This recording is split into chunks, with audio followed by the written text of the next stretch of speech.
Hello, this is the 17th episode of the designfootball.com podcast. My name is Jay, I'm the resident blogger on designfootball.com. Recently I spoke to Simon Shaky Shakeshaft about match-worn kits, match-worn shirts particularly.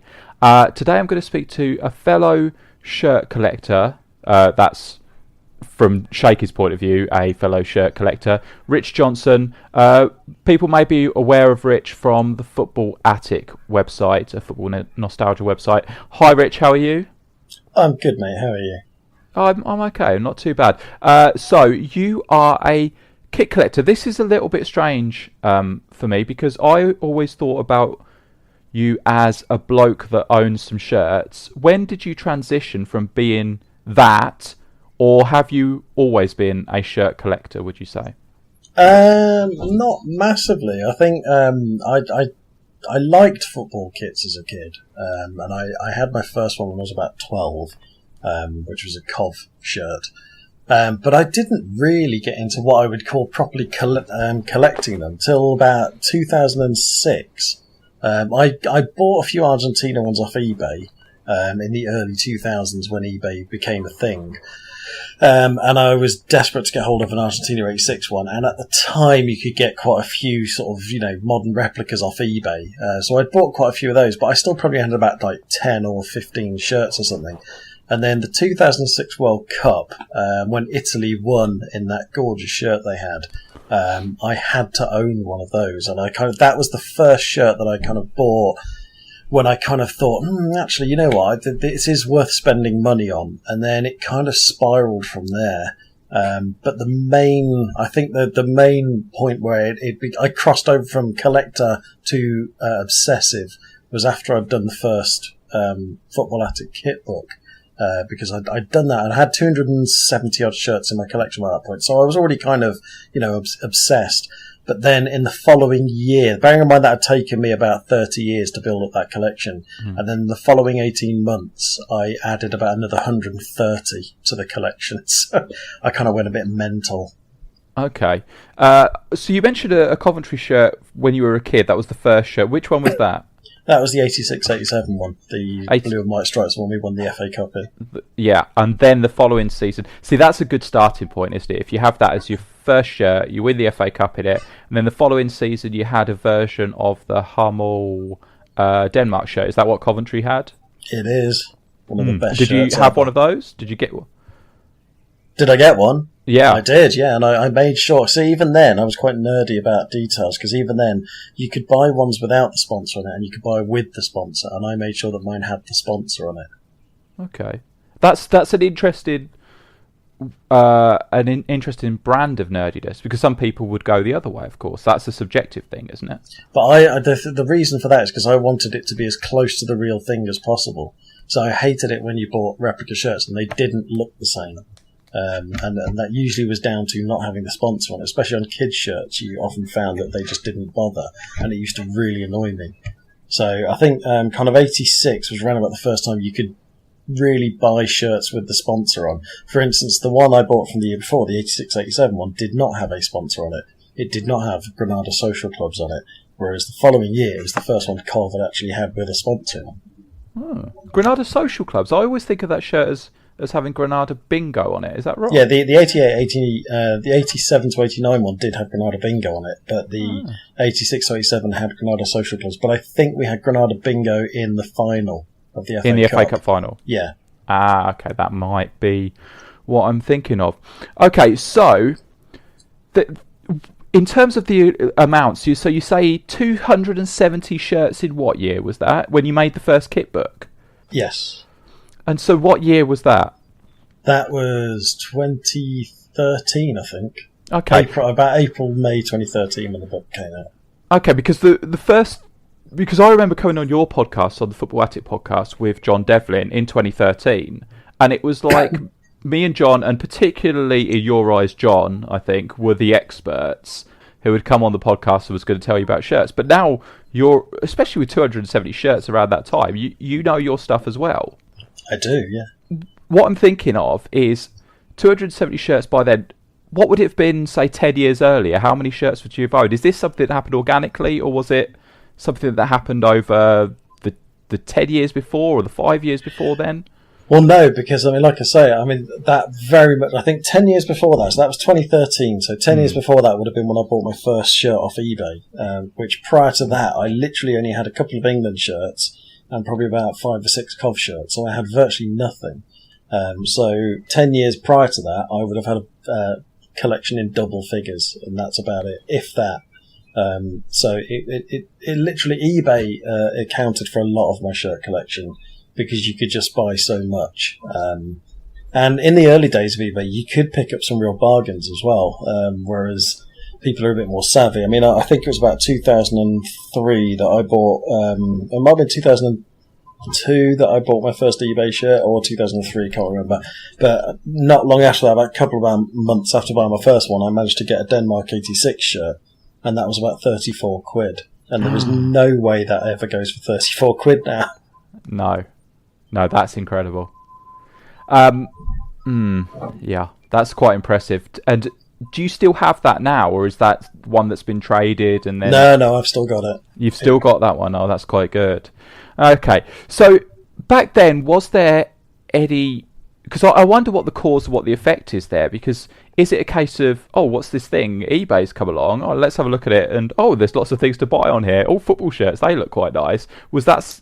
Did that provoke the interest or the starting of collected shirts? No, it was entirely down to wanting an Argentina 86 shirt. And eBay was like a new playground. I think the first ever article I wrote on the Football Attic was about my quest for the Sabutio World Cup trophy.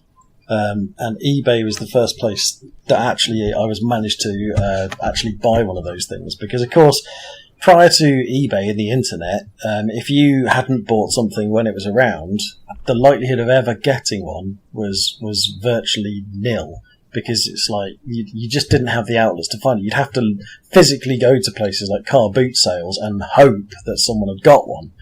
But whereas eBay, you can just sit there with your computer and just type in the words Sabutio FIFA World Cup, and then you can gawk at the prices. But then you can still buy one.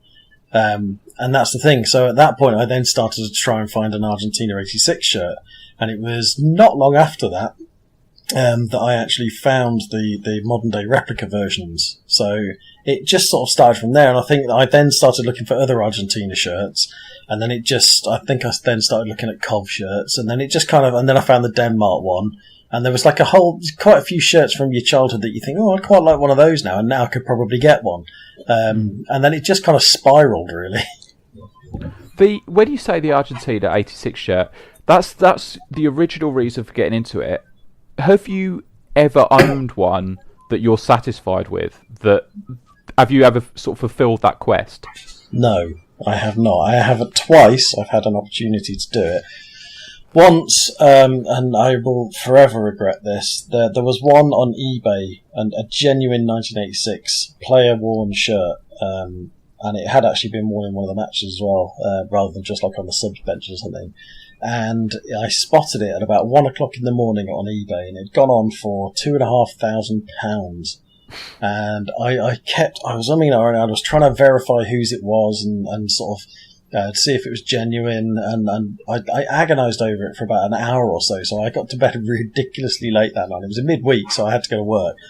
And in the end, I managed to work out whose it was, because it was actually the person who uploaded the picture of it on oldfootballshirts.com, and their email was on there. So I emailed them and said, "Is this yours? Just checking, because obviously it could have been just someone nicking the pictures and selling it, or pretending to." And I was considering of putting an offer in of just under £2,000 or something, and not that I had the money particularly, but I had a credit card, so I had the means to do it. And I kind of hadn't. I can't remember if I'd actually mentioned it to my wife at this point. I think I'd sort of hinted at it, and I can't remember how the discussion went. But by the morning, the guy had actually replied to me and said, "Yeah, it is my shirt. I am selling it." He said, "But I've taken it off eBay and relisted it." And he basically relisted it at £5,000. Oh. So by this point, it was way out of my league. And he said, "And I've already had loads of offers." And then by the time I got to work, it had gone. It had been sold. And the funny thing is that the guy who bought it is a guy who has a racing club museum in Argentina, and he owns an absolute shed load of Argentina match-worn shirts. and he's got, like, I think he's actually got two 86 ones, and he's got one of the 86 ones from the quarterfinal where they wore that particular one-off shirt against England.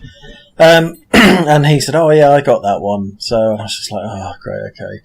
And then about a year ago, Malky off Twitter, he actually knew someone who had, he knew an American collector who'd bought one and was willing to sell it, but he wanted about $3,500 for it. And the problem was that the collar on it was dyed blue, where I think the colour had run in the wash or something. Mm-hmm. And I just thought, no, I'm not going to do that. It's not the version I want.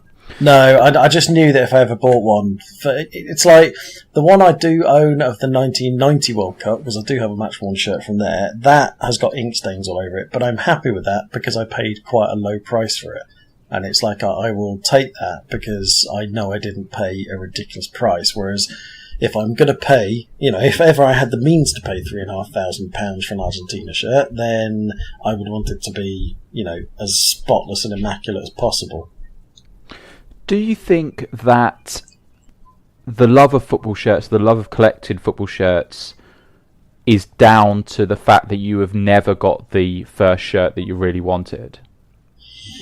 I don't know, because I also, at the same time as that, it was also, obviously the 86 World Cup had the Denmark shirt in it, so there was something about it. And then 2 years later, the Holland 88 shirt, and my mate had one of those, and I'd already fallen in love with the football shirt and the details of it. And I used to design kits when I was a teenager myself, so I think I was already massively into football shirts. I tend to get a bit obsessive about things, and I think it'd already become one of my obsessions, so I don't think the ending up collecting. I think a lot of the collecting was fueled by by narcissism, because I think when you have an outlet for displaying your shirts, i.e. like Twitter and the Football Attic blog, and you meet, you kind of connect with other people who like it, and then basically when you buy one, you can display it and people can see it and you can get some feedback from it, and it becomes it almost becomes a bit like a drug, really.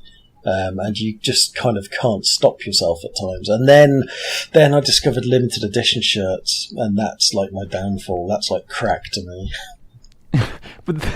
We laugh, but maybe we shouldn't laugh. What I was thinking about eBay is, I know on like gambling websites will have warnings that pop up regarding responsible gambling and that kind of thing.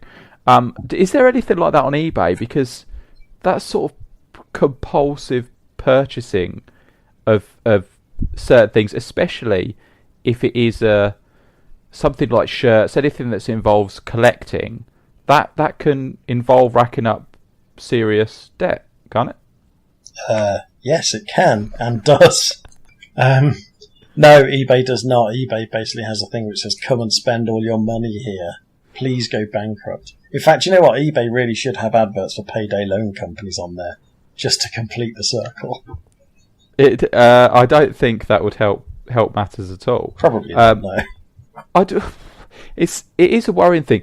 The thing with what you've mentioned there, you're mentioning all kinds of different things. So you mentioned, and I'll explain what I mean. You mentioned a friend owning a Netherlands 88 shirt, which is the isometric type pattern, quite famous pattern. The thing with that is that would be a replica shirt, which is very different to the shirt. I think it's got a collar on it, for example. Or generally speaking, it has. There's several versions of it, but it's very hard to get hold of an accurate version of what the players wore in those matches. Do you have any sort of preference with that? So let's say the two shirts are very similar. Are you okay with owning the replica version of a particular shirt? If the price is prohibitive, then yes. I'm never 100% happy. I always want to own the exact replica down to the detail.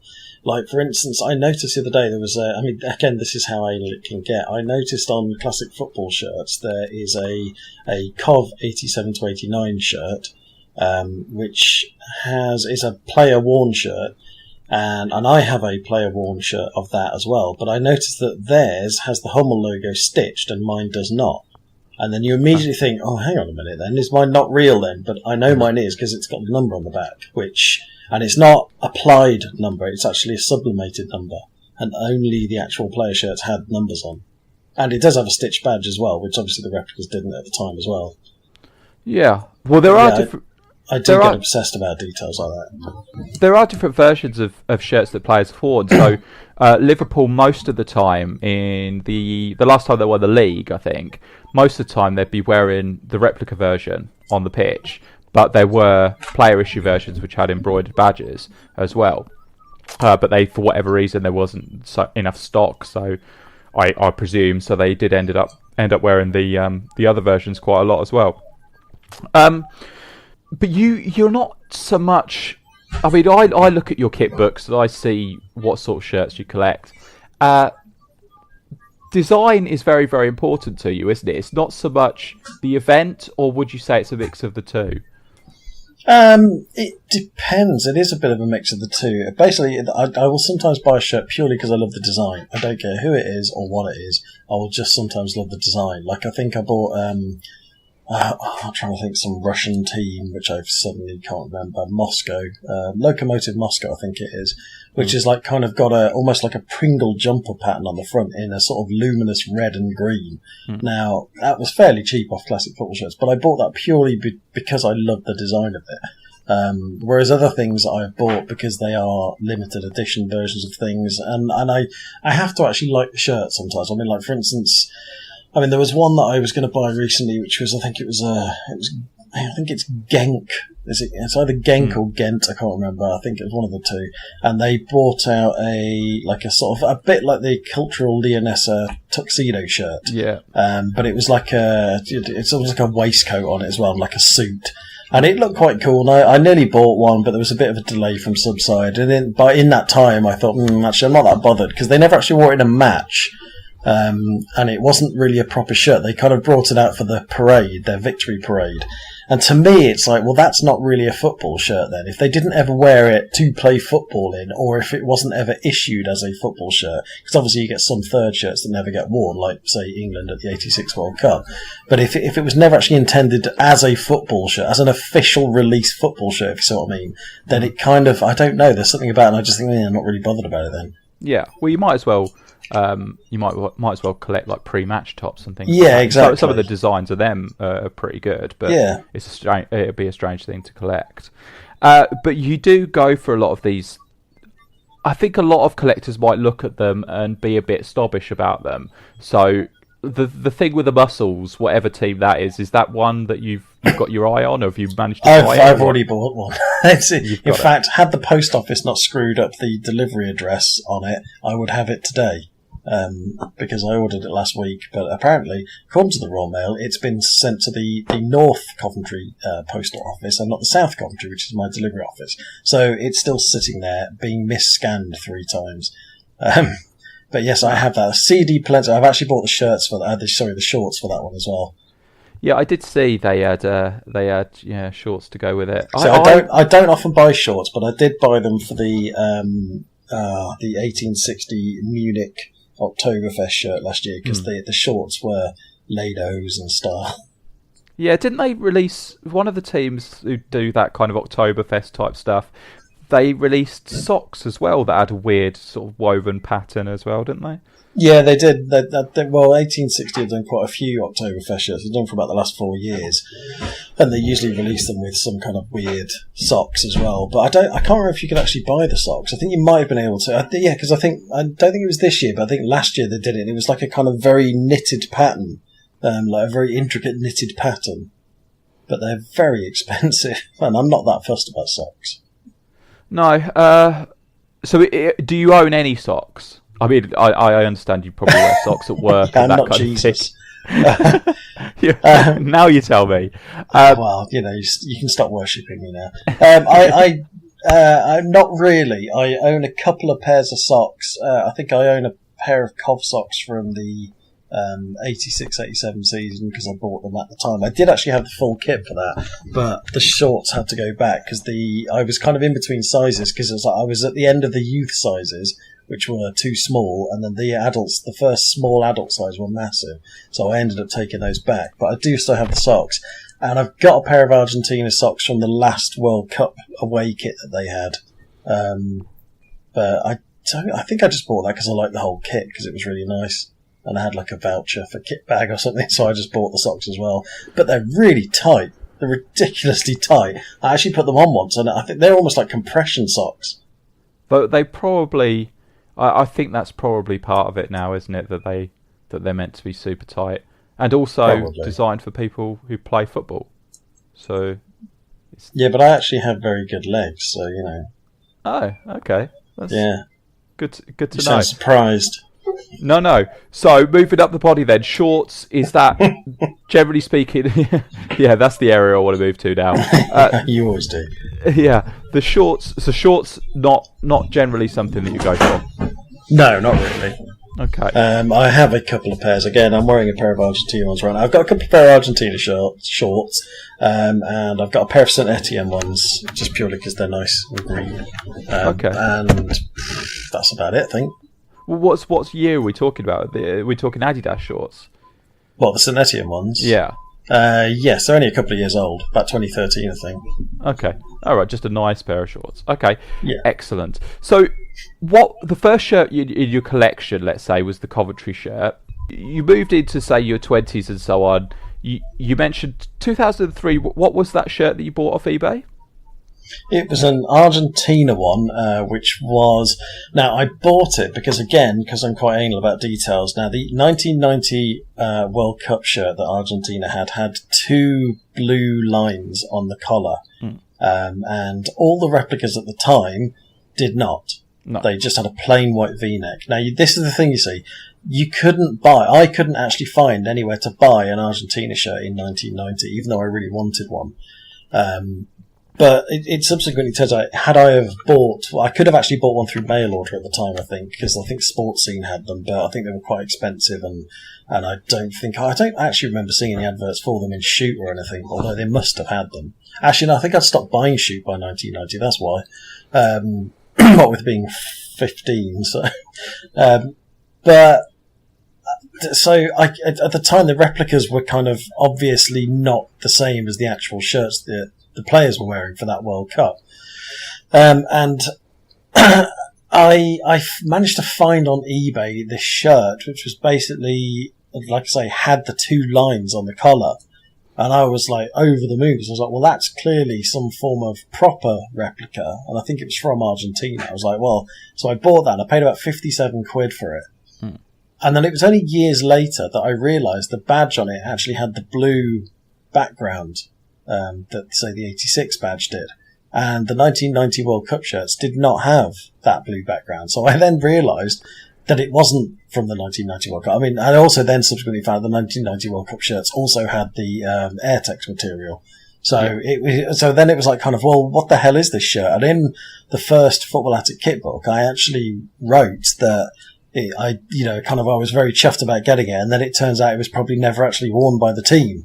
However, actually, I then subsequently discovered on that guy who owns the Museo Racing Club website, I then subsequently discovered that they had worn that shirt, and it was actually worn in a friendly later on in 1990 in about 2 different matches. So it actually was a shirt. So, but I featured it again in the second book with a correction. Ah, okay. The other shirt that you should, and I don't know if you were aware of this one, but this is a great one.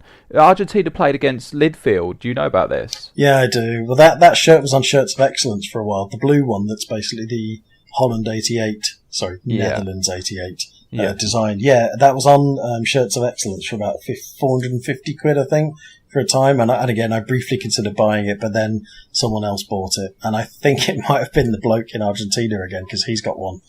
That's a great shirt. Do you know what that game is also pretty famous for? For Hugo Maradona.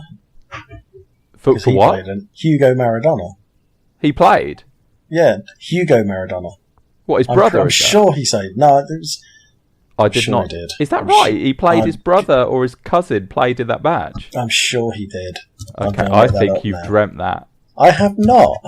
Because it was his shirt, I think. The great thing about that match as well is it actually featured the proto base layer. Argentina was so cold in that match, and they only had the short sleeve version of that shirt, so they wore like a blue sweatshirt underneath it. So Can I just pick you up on something? Because you actually said the other famous thing about that match. No, that was not famous, was it? Well, we can Let's make it so now. It is famous now. Okay. That is a good shirt and a rare shirt. I actually saw.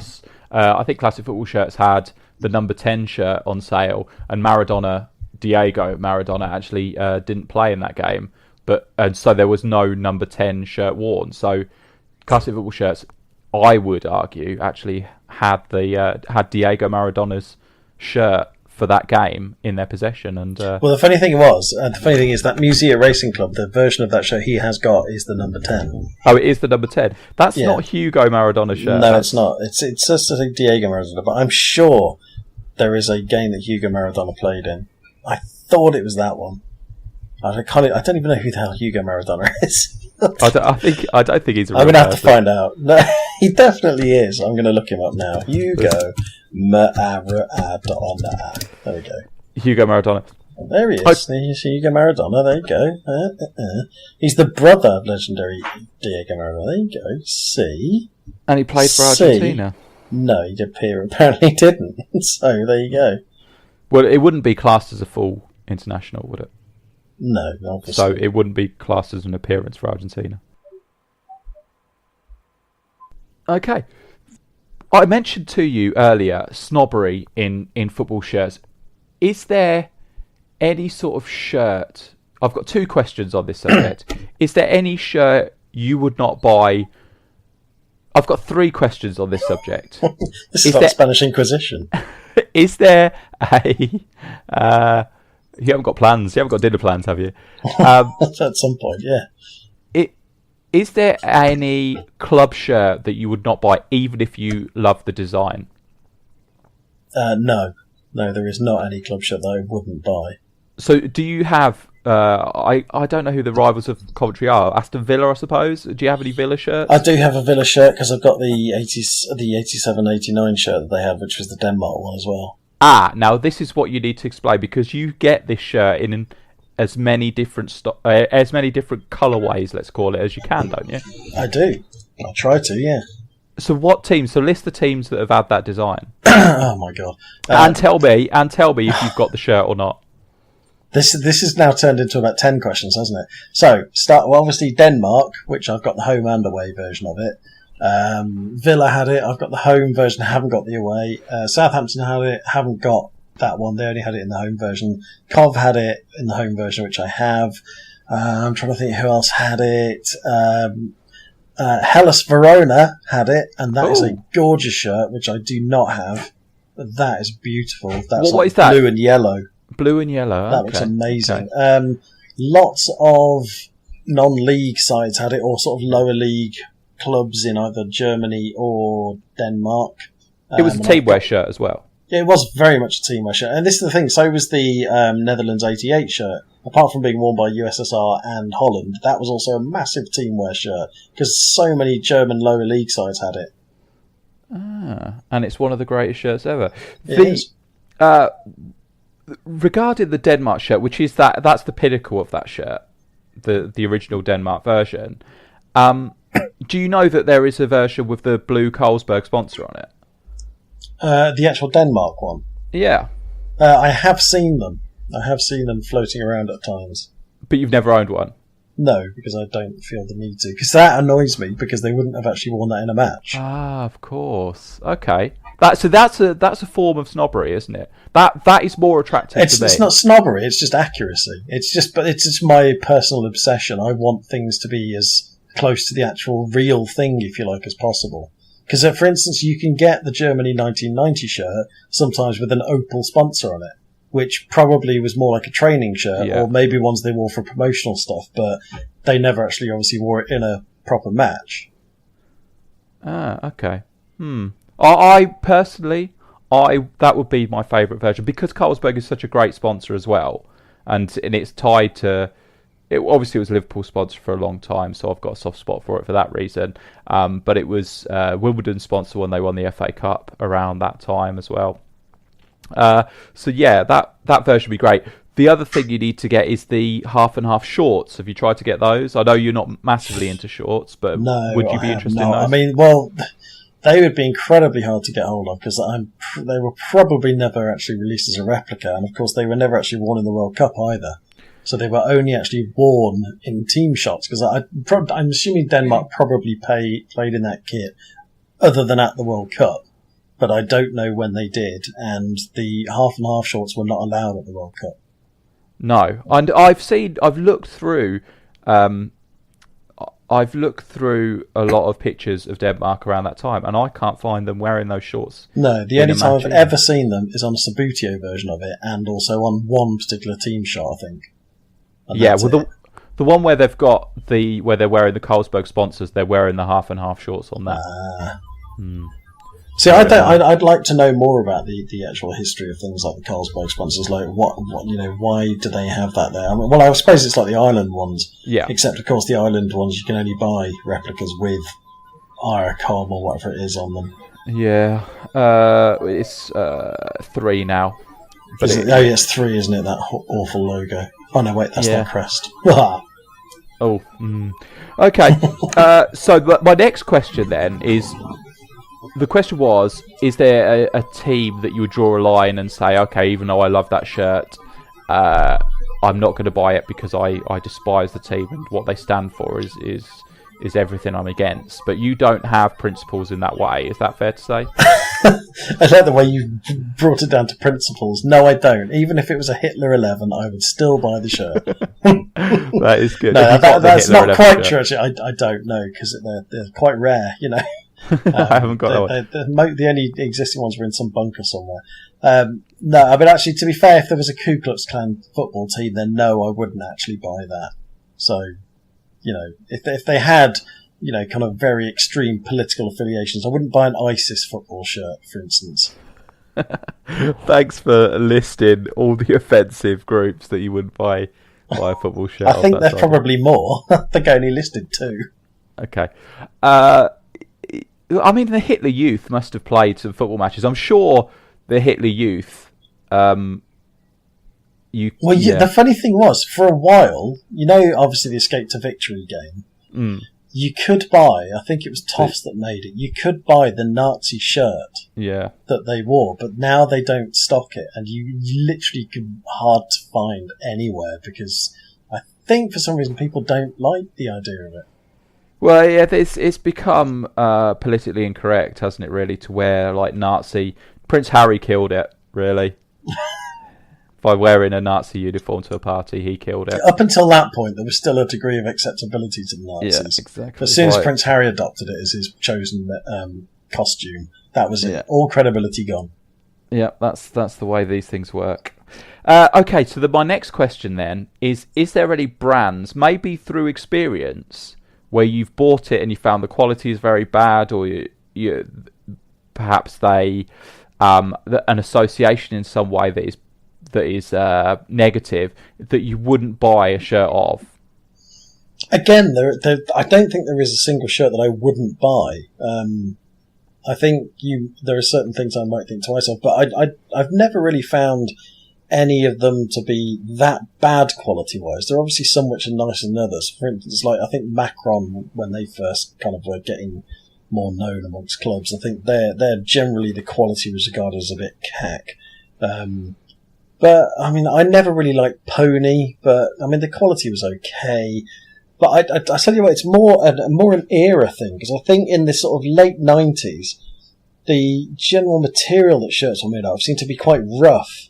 I mean, I'm thinking specifically things like some of the late Rangers ones in the late 90s, and I'm trying to think of some other ones but just sort of that era. The material seemed to move away from the sort of silky material from the 80s and early 90s, and seemed to move away to this sort of rougher material. Like I think the France '98 shirt that France wore, I think that's sort of fairly like a heavy material as well. I think football shirts, when they went really baggy, they seem to go quite heavy, and I don't really like the material they were made of. A lot of the sort of late 90s Cov shirts are quite ropey in terms of quality. Mind you, I think a lot of the ones that Coventry made themselves are a bit ropey in quality. They seem a bit cheap. Okay. And do you... I mean, that... you might not like it, but I suppose if the design is good enough, you'll still get a shirt of that quality. Yeah. Like I say, I think mainly because I don't wear them, I just collect them. So quality is not really an issue, so long as I'm not paying a ridiculous price and it falls apart. It's like it generally will just get stuck on a hanger or kept in its packet. So quality is not really much of an issue for me, really, I guess. So you mentioned 270 shirts you had in 2013. What number are you up to now? About 400. 400 football shirts. So how are you storing them? They're just in boxes and bags around the house, which is all securely locked. And where is this house? It's in Iceland. Okay. Now, the funny thing was, recently I was on the radio, BBC commentary in Warwickshire, and the guy had asked me to bring in about all 30 Cov shirts, and like some of my other favourite ones. And so I'm walking through town. I had my Argentina shirt there as well, my match-worn 1990 World Cup one. And I'm walking through town with just a canvas bag full of probably about $3,000 worth of shirts. And I just thought, this is not great. And he actually said to me, it's asking me the same question, where are they all stored? And it's just just dotted around the house. And I'm thinking, kind of, don't describe what I look like, please, and what I'm wearing, because as I'm walking back through town, someone can have these. Fortunately, nobody really listens to this, so we don't have the same problem. Well, to be fair, not many people listen to BBC commentary in Warwickshire either, especially on a Saturday afternoon. That might also be true. You were actually called Phil on that one, you? I mean, you took a pseudonym. Yeah, and he kept calling it me several times. Okay. Has that stuck? Is that now a nickname? No. It's not a very good nickname, to be honest, is it? Okay, so 270 shirts in 2013. 3 years later, you got 400 shirts, 270. There's 130 extra shirts, but there's also an upward curve there as well. So where do you think you're going to be in 10 years' time? Drowned under a sea of shirts. Well, the thing is, after I brought the second kit book out, I stopped completely. And since then, I've only in the last 10 months, I've bought about 3 shirts. Oh, so okay. I reached a point where I think it was taking over my life, and then I kind of reasserted myself. And whereas now I think I've decided I think I've kind of come to peace with my obsession, and I'm at a happy place now where I don't feel the need to buy every single good design shirt that I see, because otherwise I'd have bought most of the Euro 2016 shirts, because there's a lot of good ones there. But I kind of have come to that point now where I think I will probably stick to buying limited editions or weird ones like the muscle shirts and things like that. Or if I can get any more sort of Argentina ones that I haven't got, or potentially match-worn shirts. There is one that I want at the moment, but it's about 600 quid, and I just do not have the money. And I'm gutted about it. So the 86 shirt, that remains the Holy Grail for you, is that right? Yes, yeah. Okay, are there others that... I'm thinking maybe shirts that you don't know that are available, but if they became available, you would take out a load, remortgage and that kind of thing for. Is there any others? Your wife's not actually listed, don't worry. She's well aware of my ridiculous nature. No, I don't think there is really. There's literally the 86 World Cup shirt. I mean, I suppose... The funny thing is, it's like, you could say that getting a 1987 FA Cup final match-worn shirt would be a Holy Grail, but I don't know why. I'm just not that bothered. I think the only other one I'd like is a 1990 World Cup final Argentina shirt. I think that's the only other one I'd like. And again, I had the opportunity to buy one of those. I think it actually even was from the final as well. There was a match-prepared one. It was never worn in the final, but it was a genuine player issue one. And it was for the World Cup final. And it was on classic football shirts for 1,250 quid, which at the time I'd never even paid more than about 100 quid for a shirt. So to me, it was just out. And then I think about a week later, I inquired if it was still available, and it had been sold to a collector in Brazil. Now, if I saw a shirt like that now, I think I would just say, screw this, and just buy it on a credit card and just deal with the fallout later.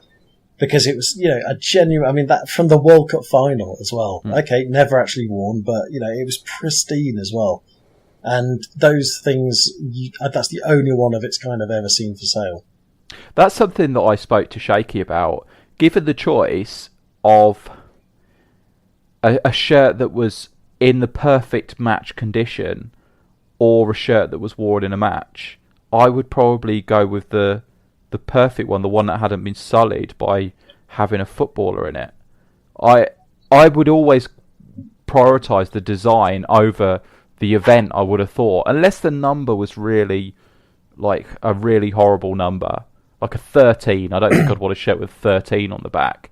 But say that one from the Linfield game, the number 10 shirt, that's fantastic. So what that they didn't wear it against Linfield? That's Maradona's shirt, and so it's even better that it hasn't been worn by a player. But that one is added to by the fact that if it had been worn by a player, it would have been worn by the best player in the world. But it wasn't, and so it's in perfect condition. You would hope. You'd hope. See, I think in that case, it would obviously, depending on which, if it was a match issue shirt that hadn't been worn and it was Maradona's match issue shirt, then yeah, I'd rather have that. But if it was just two random players, then I'd rather have one that was actually worn in the match, unless it was in an appalling condition. If one was pristine and not worn, and the other was, in a crappy condition but had been worn, and they were both the same price, then I would probably go for the pristine one. Unless it was in a bad shape because of the match. So, for instance, I think it was the '86 World Cup, Maradona was wearing a shirt, and one of the it was an Italian defender, pulled his shirt, and it ended up with holes in it. Now, if there was that exact shirt with those holes in it, then I would rather have that. See, I would have had you down as a contrast to Shaky, but that's very similar to what Shaky would say, really, because it is about grabbing hold of a moment in time, a moment in football history, and that's quite important to you. So I wouldn't have. But at the same time, if there was one. If the match worn one was twice the price as the other one, and they were both the same condition, and one was match worn and it was twice the price than the match issue shirt, I'd just go for the match issue one. Okay. The match worn shirt that I have got technically wasn't match worn; it was worn by a sub on the bench, but it's in terrible condition because it's got ink stains all over it. So, but it's the only one I can actually afford. So it's just like I'll have to take what I can afford, really. Yeah, so you were interested in shirts for lots of different reasons, which is probably it's a broader look at things than Shaky. I think Shaky would maybe be still interested in shirts from his childhood and getting those designs, and probably in the match version or the player issue version, but because of the design. But I think more recently it's probably the matches with a little bit of the design thrown in, but you like everything. So you are a more general shirt collector and kit geek. So if a shirt is released that is an interesting design, you'll want that, but you won't know anything about the games that involve that shirt. Yeah, I'm not that fussed. If I just see a shirt and I love the design, generally the more insane the better.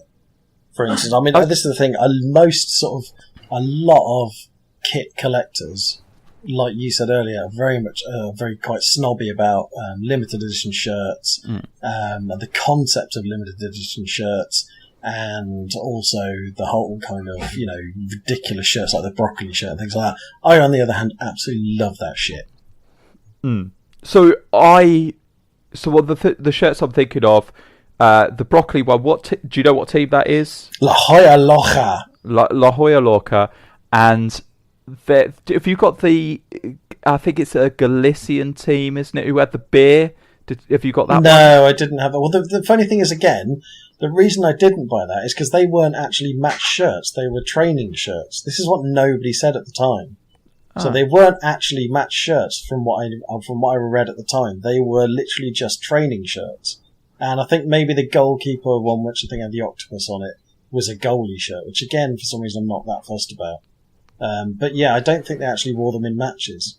But all that detail got missed. In the same way that the SK brand shirts, which were touted very much as being made of latex, are not made of latex. I have both the home and away of that, and they're not. They have a slightly rubbery coating on them to try and keep out the rain, but they are not made entirely of latex. Oh, okay. That's the thing. So they were massively reported, these latex shirts, and aren't the players going to sweat in them? And it's like, well, no, because they're not. They're just a normal shirt with a very, very thin, sort of almost waterproof type coating on. It's no worse than wearing a cagoule in the rain or something. Football playing gimps the world over will be disappointed to hear that, though, won't they? Probably, yeah. I mean, I was slightly disappointed because I had a dirty weekend planned with them. Yeah. There was actually a Marseille shirt for a few years ago that had a similar sort of sheen to it, to that, like a rubbery sheen on the outside. Yes, I think I know which one you mean. Wow, I'm trying to think which one it was. They had a denim one as well. Yeah, I've got that one, I think. Yeah, I do my own little bit of collecting here and there. Yeah, any Marseille though. No, I've got lots of shirts by different teams. So I've got Barcelona shirts. I've got various. So there's no stockist either that you would not go to. So say if Sports Direct have anything. Let's talk about your principles again. Sports Direct had something on a sale on, and you saw some shirts in there that you like the look of. You'd buy for them as well. I would hand over my cash right there and then. I don't care. Why should I care? I want the shirt. That's all I care about. So does that? You seem to be accumulating shirts.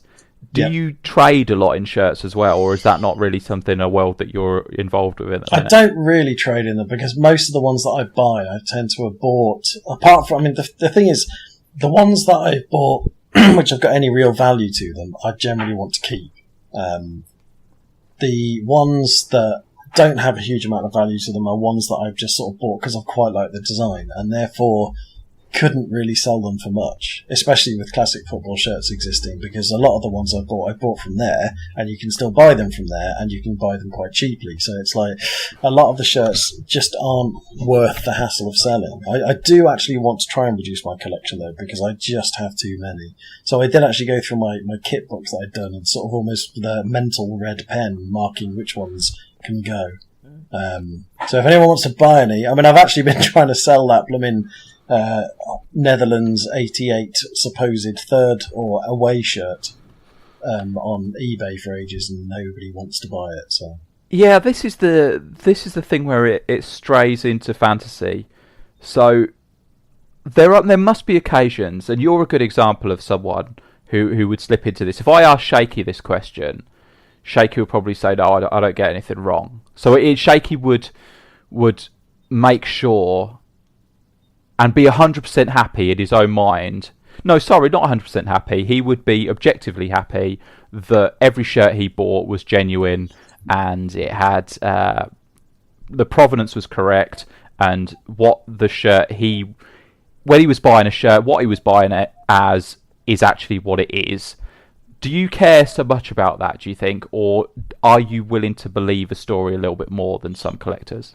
No, I'm pretty much the same. I bought that pretty much knowing that it probably wasn't actually real, or at least what it claimed to be, because I know of no existence of that shirt whatsoever. But I really wanted it because I liked the actual shirt itself. So, and I was happy to own it. Hence why when I was selling it, I have actually put on there that, it's listed as a second, I think I originally listed it as a third shirt because I said, and in my listing I put, as far as I know, they never wore this shirt. I don't even know if they ever had one, but it was sold to me as a third shirt, and therefore I am listing it exactly the same. But I'm at least putting the disclaimer on that, it's up to you, basically, as, caveat emptor, I suppose. It's like, I'm not hiding the fact, I'm not trying to pass it off as a third shirt, because I know that, as far as I know, they didn't have one. But I also don't know that they didn't have one, because they never wore an away shirt in that tournament.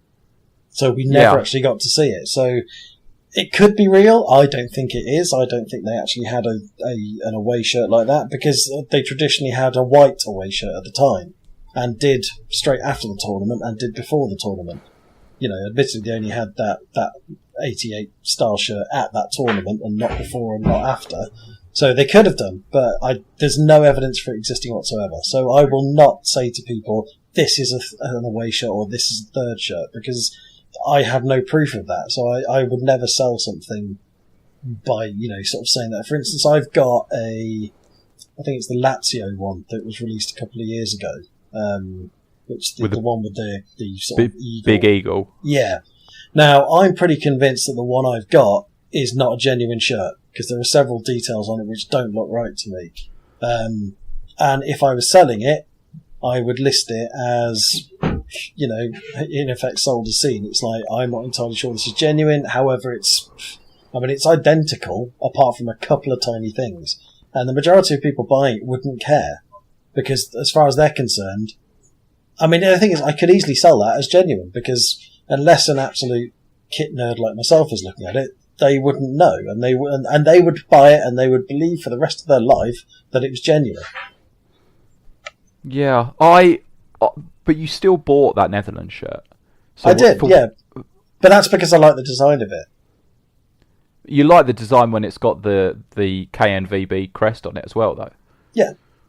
But that is pure fantasy, isn't it? That's either, if you don't believe it, then you're accepting it's pure fantasy. Yeah. So the idea is that wouldn't it be great if that had been the away shirt or the third shirt? In effect, yeah. It's literally like, I didn't buy that thinking, oh great, I've got an away shirt, and then sort of at some point afterwards going, oh, actually maybe they never wore one. I knew right from the start that it almost certainly wasn't genuine, and genuine in the sense of what it was claiming to be. But I didn't buy it as that. I didn't buy it thinking it was genuine. I bought it thinking, this is almost certainly not genuine, but I don't care because I really like it. I really like it, and I am open. I'm open to believe that. Maybe if I could fit into it, because it's a great shirt, as you say. If I could fit into it, I would buy it. But you probably could, because you're skinny. I'm not skinny. I'm so not skinny. It'd be great if I was. But I might lose weight, so you hold on to that one for me. Well, maybe you should buy it under the fantasy of that you could fit into it. That is true. So I might list it next time as definitely an away shirt, and Jay can definitely fit into it. And then if you believe the fantasy as well, then you'll buy it. But if you're fantasising about me wearing it, you should just send it to me for nothing. I don't think so. It was worth a try. So we've talked about what are the shirts that you would really like to own. What are the best? What are your favourites? Because you say you have all these shirts and they're in boxes, they're in bags, and so on. Surely it would be logical to have some on show for a while, and then you put some away, and you get some others out. Are you appreciating these shirts fully? Well, this is exactly why I did the book. That was the exact reason I did the book, because I kept getting shirts down from the loft and then having them hanging up in the bedroom, much to the annoyance of my wife. To be fair, I can't argue with that one. And then I'd sort of, after about a week, I'd get another couple of shirts down to have a look at those. But the problem is I wasn't putting the other ones back because I still wanted to look at those. So in the end, I thought, right, this cannot continue. It might have been me that thought that. It might have been my wife that actually said those words. But no, I just thought I want to be able to look at all my shirts, but I can't physically do that. So that was why I created the book, so that at least if I ever did want to look at them, I could pick up the book. Okay. And do you have favourite shirts? What are your favourite shirts that you own? My favourites are a couple of Argentina ones. Not necessarily the 1990 World Cup one, actually. Probably my favourite Argentina shirt that I've got is actually a shirt they wore prior to the 1990 World Cup. They played 3 friendlies, and it was just after Adidas had taken over the contract from Le Coq Sportif. And the shirt they came up with was a very wide striped one. And I managed to find off eBay an actual player-worn shirt. And it turns out that it's the short sleeve version, and they only wore that in one of the 3 friendlies. And it also turns out that the actual shirt the player whose shirt it was Claudio Caniggia, and he scored the only goal in that game. Yeah, and he was a pretty good player all round. Yes, one of my favourite Argentine. What? So it's got a number on the back? Yes. What number? 14. Oh, did he come on as a sub, or he just happened? Yes, he did. Yeah. Oh, okay. Interesting. That is good. Okay, I like that one. Any others? I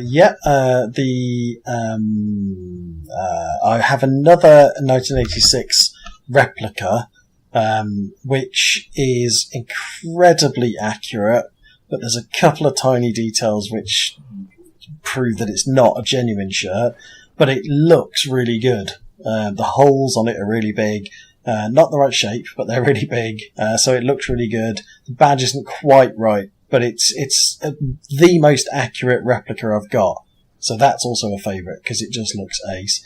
And probably my other favourite one is in 1987, the Football League had their centenary, and there was a World 11 versus Best of the Football League match played at Wembley. And it was the match that Maradona played in, and there was a big hoo-ha before it because Maradona had wanted $100,000 to play in the match. Platini played in it. There was a whole load of other stars in there, and Cyril Regis and Stevie Grizovic. But obviously the shirts were never available as replicas, but I managed to get one off a seller. Now, it's not an actual match-worn shirt. It's basically, I think, what was probably the prototype for it, because it's long-sleeved, and nobody actually wore long-sleeve on the day, and it doesn't have the Mercantile Credit Football League badge on the shoulder, but it is identical to it. Now, I can see that's another one that falls into the how much you want to believe it, because again, there are several details that prove it's not a match-worn shirt, or even probably, it might have been a match prepared, although it didn't have the stitching on the shoulder, so it probably wasn't even for the match. But it did come from someone who got it direct from Umbro, if you believe the person selling it. And again, to all intents and purposes, it is an exact copy of that shirt, so I have no reason to believe it's not from Umbro, and was probably like one of the ones they produced before the match, but obviously never got used. Okay.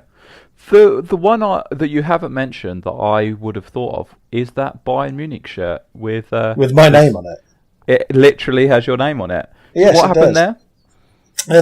So basically, Bayern Munich were doing a charity match. Well, it was a proper league match, but it was a German charity called Sporthilfe.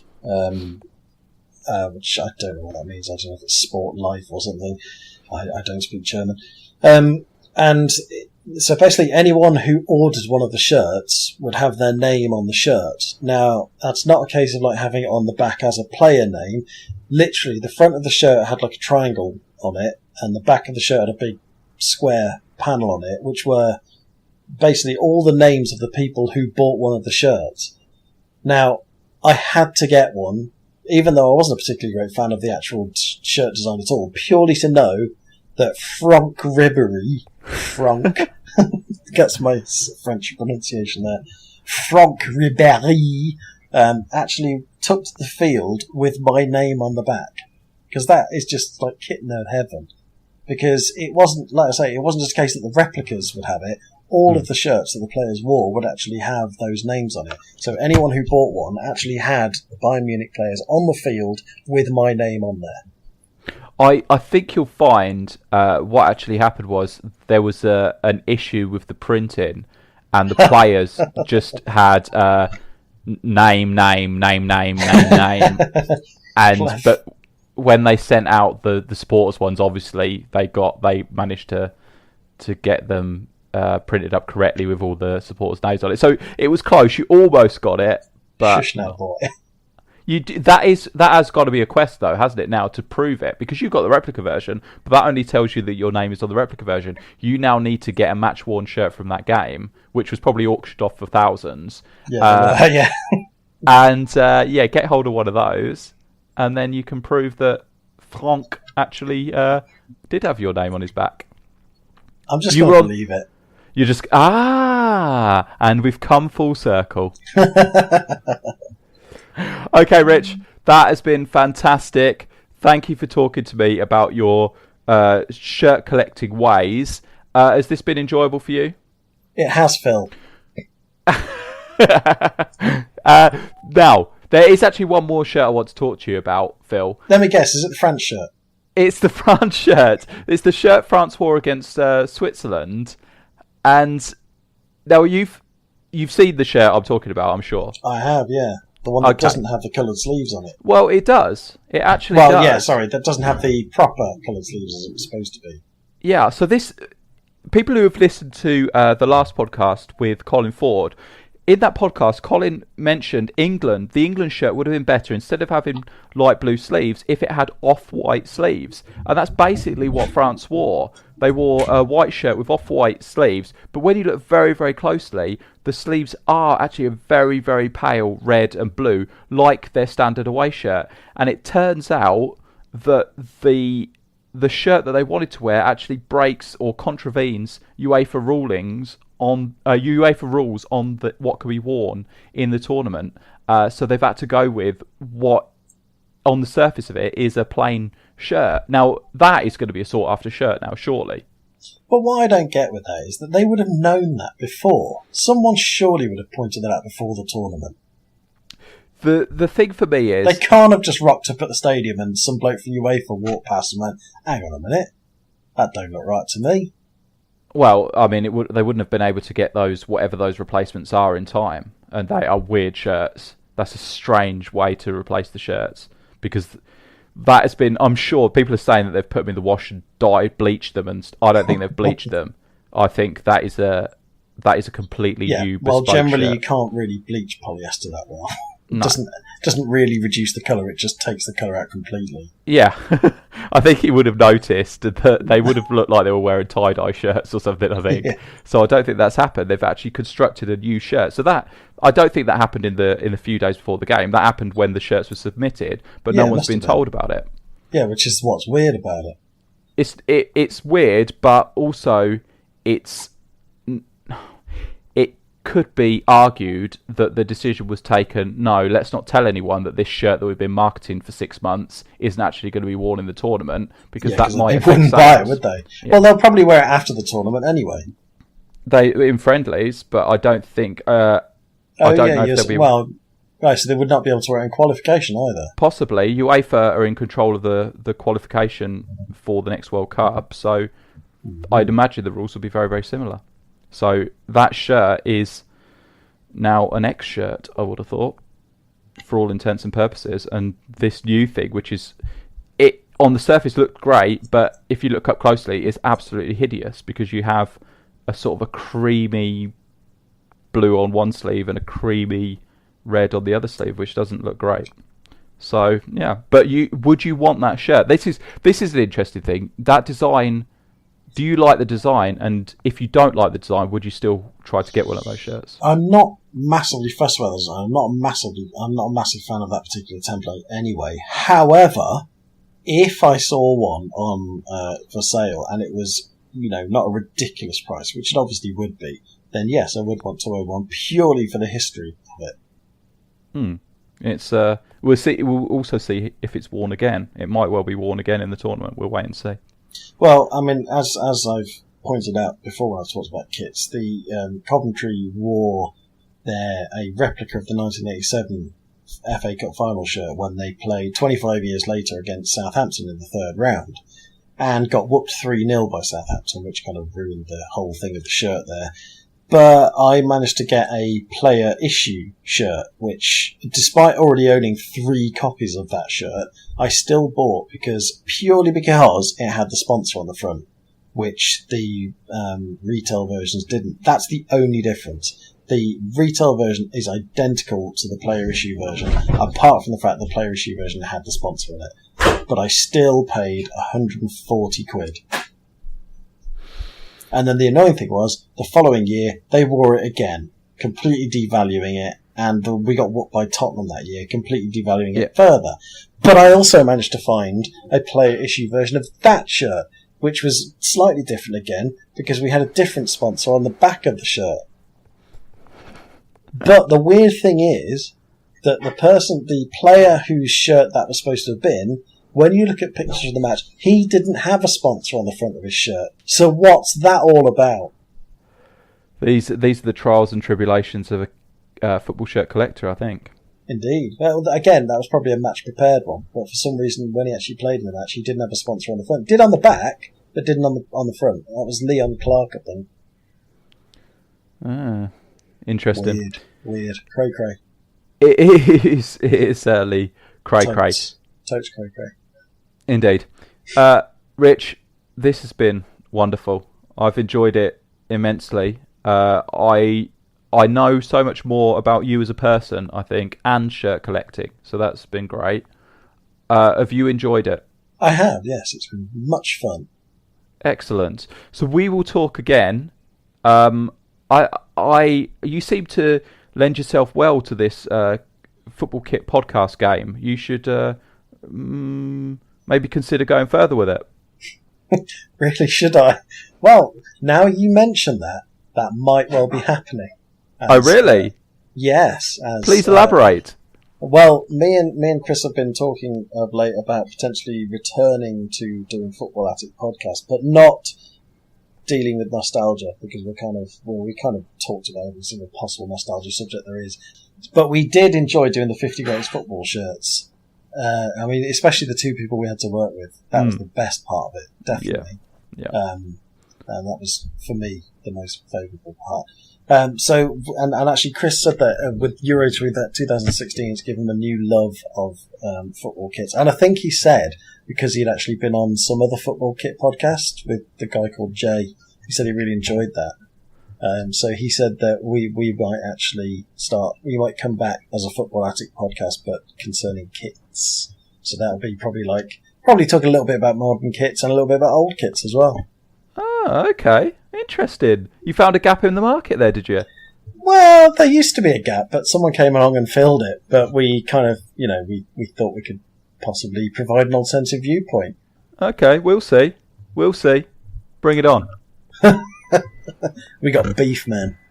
We do now have beef. But this has been great. Thank you for coming on. And I do look forward to that podcast, should it happen. Rich, how do we get hold of you on social media? On the social media, I'm available on Twitter. You can either get me at sofa_soccer. That's my own personal football-y one. Or you can obviously always find me usually under the Football Attic one, which is just at Football Attic. We're on Facebook, facebook.com/ I think it's The Football Attic on Facebook. And that's it really, I think. And obviously the blog still exists, even though we don't write any more stuff on it. thefootballattic.com. Okay, and on there, can we still get these kit books? Yes, you can. Yeah, they're still available if you really want one. I think, because I generally use, I sort of print them off on individually, using, photo book vouchers and stuff, and I think those vouchers are still around, so if they are, then yes, they're still available. Okay, excellent. Well, they would be very worthy additions to kit book collections. They would. Maybe you should buy them at some point, Jay. Oof! Well, maybe you should send them to me as a thank you for this free advertising for those books. I'll see what I can do, Jay. That's put you on the spot. I expect them very soon. Okay, well, this has actually been excellent. If you want to get hold of me, I'm J29ers on Twitter. Design Football is obviously on Twitter, and designfootball.com is on Facebook. There's plenty of competitions, various things going on the website at the minute, so go over there and check that out and sign up if you haven't signed up already. But we will be speaking to someone new soon. It's probably going to be me speaking to them, but if not, then someone standing in for me will be speaking to someone new very soon, and we'll speak to you all again soon. Thank you very much for listening, and thank you again, Rich. Thank you, goodbye.